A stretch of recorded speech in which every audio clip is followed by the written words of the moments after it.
Violence হয়েছে মাইনরিটিকে target করে। তো সেই বিষয়ে আমরা একটা পুলিশের থেকে আমরা একটা প্রতিবেদন পেয়েছি। তারা বলছে যে মোট ৭০ জন সোফার অ্যারেস্টেড হয়েছেন এই কয়েকটা ঘটনায়, এবং এটা চলমান। এটা আমরা আরও বেশ কিছু ৮৮টা কেস হয়েছে। আমরা এই যারা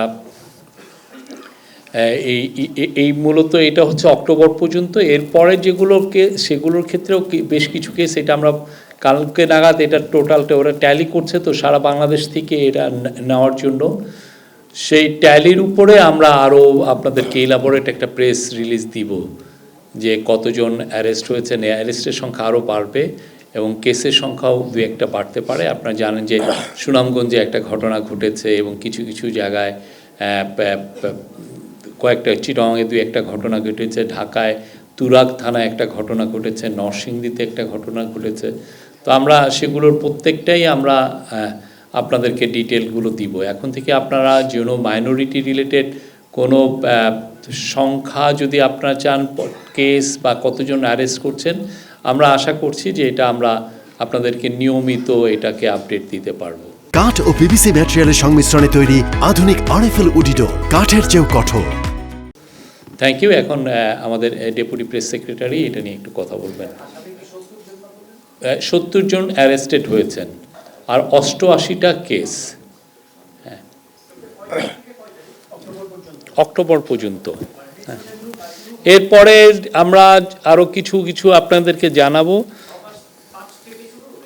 তার মধ্যে আপনাকে বলতে পারি অগাস্টের ৫ থেকে। হ্যাঁ, আর একটা হচ্ছে যে, আর এটার যেটা হচ্ছে যে এর মধ্যে যে মামলার মধ্যে হিন্দু বৌদ্ধ ঐক্য পরিষদ হতে প্রাপ্ত তথ্য অনুযায়ী আমরা মামলা করেছি হচ্ছে ৬২টা, মামলা হয়েছে ৬২টা। ওইটার প্রাপ্ত তথ্য অনুযায়ী মামলা হয়েছে ৬২টা।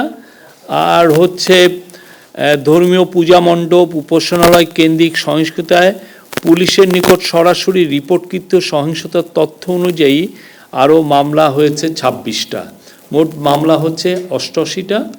আর গ্রেপ্তারের সংখ্যা হচ্ছে এই হিন্দু বৌদ্ধ ঐক্য পরিষদ প্রাপ্ত তথ্য অনুযায়ী যে ৬২টা কেসে ওইটাই ৩৫ জন, আর এইখানে ২৬টা কেসে হচ্ছে আরও ৩৫ জন। আমরা যারা বাংলাদেশে এই ধরনের ন্যাক্কারজনক কাজে, যারা এই ভায়োলেন্সে যারা জড়িত, আমরা সবাইকে অ্যারেস্ট করব। হ্যাঁ, অক্টোবরের ২২ তারিখ পর্যন্ত মোট ৮৮টা কেস, ৭০ জন অ্যারেস্টেড। ঘটনা, এটা কেসগুলোর উপর আমরা বলছি।